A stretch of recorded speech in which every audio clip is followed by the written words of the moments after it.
In this video, I'm going to show you how to install an Adventure King's touchpad switch panel.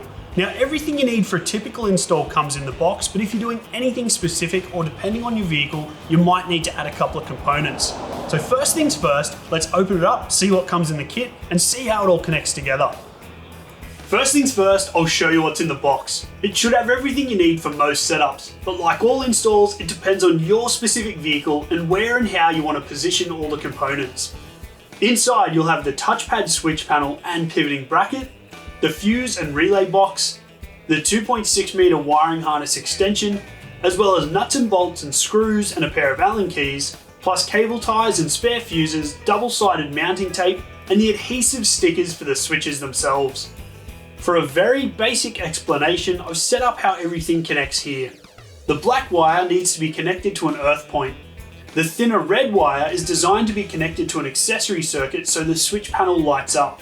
The main positive multi-core wire connects to the positive terminal of your battery. All of your accessories' positive wires will connect into these 6 screw terminals on the fuse and relay box here, and then they all need to be earthed back to a common point too. Rather than use the double-sided tape, I'm going to use the pivoting bracket, which will suit exactly where I'm mounting the switch panel. The first step in either case is to route your wire and push it into the recess space here so it sits flush. Next, grab the smaller piece of the bracket, align it into the slot here and screw it in with the small countersunk screws.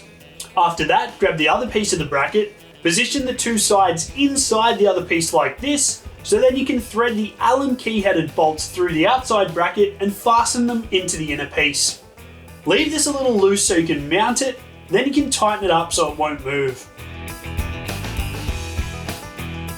When it comes to installing, you've got to decide where you want to mount this unit. So I'm thinking somewhere over here on the headboard. The beauty of the pivoting mount means that I can actually mount it like this for easy access from outside the vehicle. I use the bracket as a guide to mark up where I'll need to drill. Then I made some small pilot holes before screwing it down. The kit does come with bolts you can use to mount it as well, depending on your setup. Now you can tighten it up so it doesn't move.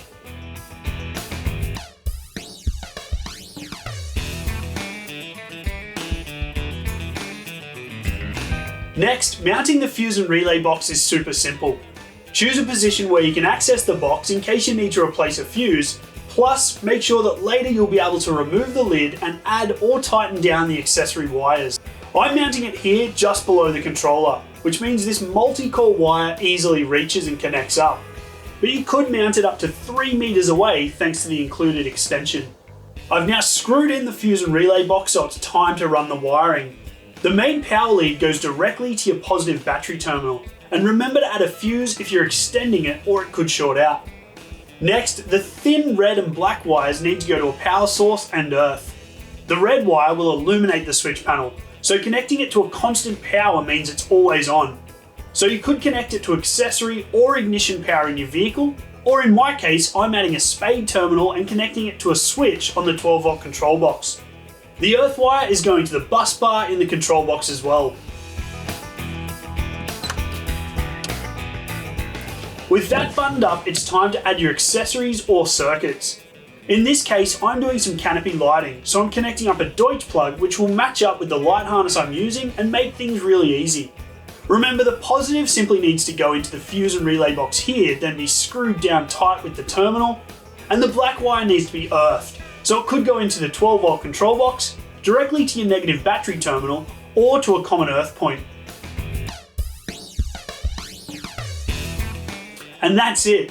Check that everything works as it should and you're ready to give it the final touches by adding the correct sticker to your switch panel. To add more accessories, you just need to connect your positive and negative wires the same way to the fuse and relay box here and then to a common earth point. And ensure that the fuse is the correct rating. Well, there you go. That's how easy it is to install the Adventure King's touchpad switch panel. Now you can control up to 6 different accessories from the one handy controller.